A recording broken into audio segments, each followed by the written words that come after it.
Abbas radiyallahu anhuma.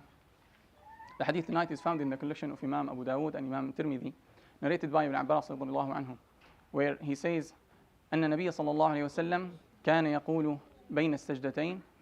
The Prophet صلى الله عليه وسلم used to say between the two prostrations in salah, in the prayer, he used to say, اللهم اغفر لي وارحمني واهدني وعافني وارزقني. He used to say, oh Allah, forgive me, have mercy on me, guide me, heal me, and provide for me. This hadith, this dua, this beautiful dua from the Prophet ﷺ is an example of how the Prophet ﷺ was given أوتي جوامع الكلم. He was given the shortest phrases that carries the widest meanings. And this dua is all we need in this life and the next life. And we'll see how's that in a few minutes. When the Prophet ﷺ say, or also when we say in our prayer, when we say Allahumma ghfirli, oh Allah forgive me, that removes the negatives that affects our deen. That we ask Allah forgiveness for our shortcomings and for sins, for the bad deeds that we commit. So we ask forgiveness so that we won't be punished in the day of judgment. The next phrase, wahdini, guide me. We ask Allah to guide us to the straight path. And this dua, guide me, brings the positives that benefit us in our deen. That inshallah, when we do good deeds, we will be rewarded for it in the day of judgment, in the next world. And guidance, as ulama says, is not only knowledge. Guidance has mainly three things: knowledge, knowing about a good deed, and then acting upon that knowledge, and of course consistency and continuously doing that good deed. It's not enough to know that reading Quran is barakah and blessing, and also of course it's not enough to just read it once or twice or read it 30 days per year. We need to read it continuously until the day we meet Allah subhanahu wa ta'ala. So that's guidance. And of course, guidance on the other side, knowing that something is a bad deed and we should avoid it until the day we meet Allah subhanahu wa ta'ala.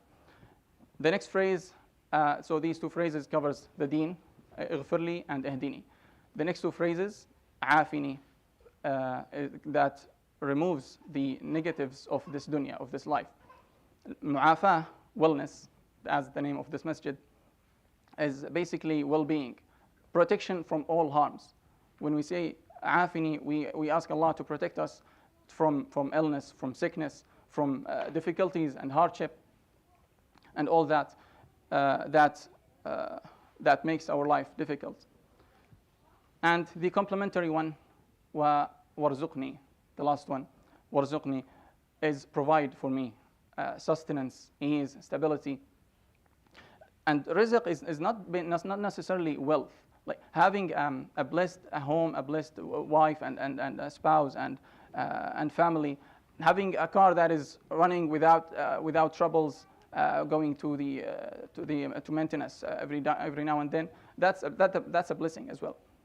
So with this dua, it teaches us to seek Allah subhanahu wa ta'ala, only Allah, the creator and the provider for all our needs, our worldly needs. And the last one, warhamni, have mercy on me, embrace me with mercy. And this covers all of it. Covers forgiveness, covers guidance, and also covers healing and provision and sustenance, all under the shade of His mercy subhanahu wa ta'ala. And this hadith, or this phrase from the Prophet sallallahu alaihi wasallam, is again how shows how our religion gives the right balance between our spiritual needs and our materialistic needs, between this life and between the next life. So let's try to reflect on this dua and recite it and say it between the two sujood, between the two prostrations, alternating between this one and the other hadith, رَبِّ اغْفِرْ لِي رَبِّ اغْفِرْ لِي, as we talked about it previously. يروي الإمام أبو داود والإمام الترمذي كل في سننه عن ابن عباس رضي الله عنهما أن النبي صلى الله عليه وسلم كان يقول بين السجدتين اللهم اغفر لي وارحمني